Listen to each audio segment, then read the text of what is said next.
আসসালামু আলাইকুম। প্রিয় চাকরি প্রার্থী ভাই বোনেরা, সবাইকে স্বাগতম জানাচ্ছি। আজকে আমরা বিসিএস প্রিলিমিনারি প্রস্তুতি কৌশল বাংলাটা আমরা কিভাবে নেব সেটা নিয়ে আলোচনা করব। বাংলা প্রিপারেশন নেওয়ার আগে আমাদেরকে জানতে হবে যে বিসিএস পরীক্ষায় বাংলাতে কত নম্বরের প্রশ্ন আসে। বিসিএস পরীক্ষায় বাংলার সাহিত্য অংশ এবং ব্যাকরণ অংশ, এই দুই অংশ থেকে পরীক্ষায় প্রশ্ন হয়। তার মধ্যে 15 নম্বর হয় হচ্ছে ব্যাকরণে এবং 20 নম্বর আসে সাহিত্য পাঠ থেকে।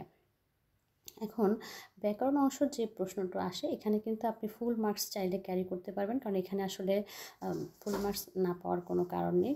প্রশ্ন মোটামুটি সহজ আসে, যে কোনো একটা বই কমপ্লিট করলেই পারা যায়। যেমন ব্যাকরণ অংশে আপনাদের আছে প্রয়োগ, অপপ্রয়োগ, বানানো, বাক্যশুদ্ধি। এই দুইটা টপিক আপনার 1 ঘন্টা পড়লেই এই দুটো টপিক খুব সুন্দরভাবে কমপ্লিট হয়ে যাবে এবং এখান থেকে 4 থেকে 5টি কোয়েশ্চেন আসে। এরপরে পরিভাষা, এটাও যে কোনো একটা বই থেকে ডাইজেস্ট বা একটা গাইড বই অথবা জিজ্ঞাসা, সৌমিত্র শেখরের জিজ্ঞাসা আছে, এখান থেকে পড়ে ফেলবেন। যদি কঠিন প্রশ্ন আসে সেক্ষেত্রে তো ছেড়ে দিতে হবে, আর সহজ হলে আপনি কমন পাবেন। এরপরে সমার্থক, বিপরীতার্থক শব্দ, ধ্বনি আছে, বর্ণ আছে, পদ, বাক্য, প্রত্যয়, সন্ধি ও সমাস, এই অংশগুলো আছে ব্যাকরণে। তো ব্যাকরণের জন্য আপনারা যেটা করবেন, সৌমিত্র শেখরের জিজ্ঞাসা বইটি, নবম দশম শ্রেণীর আমাদের যে বোর্ড ব্যাকরণ বইটি আছে, সেই বইটি সুন্দর করে পড়ে ফেলবেন, একেবারে কোনো কিছু বাদ দেওয়া যাবে না। এবং যে কোনো একটি গাইড বই MP3 নিতে পারেন। MP3টাই সাধারণত আমি পড়ে শান্তি পেয়েছি, ওটা নিতে পারেন। তো এগুলো বিগত সালের সবগুলো প্রশ্ন, জব সলিউশন থেকে বা যে কোনো গাইড বই থেকে বিগত সালের সব প্রশ্নগুলো কমপ্লিট করে ফেলবেন। এরপরে আপনারা গ্রামারগুলো ধরে ধরে সবগুলো কমপ্লিট করে ফেলবেন। তো ব্যাকরণ অংশে খুব ইজিলি 13 থেকে 14 নাম্বার পাওয়া যায়।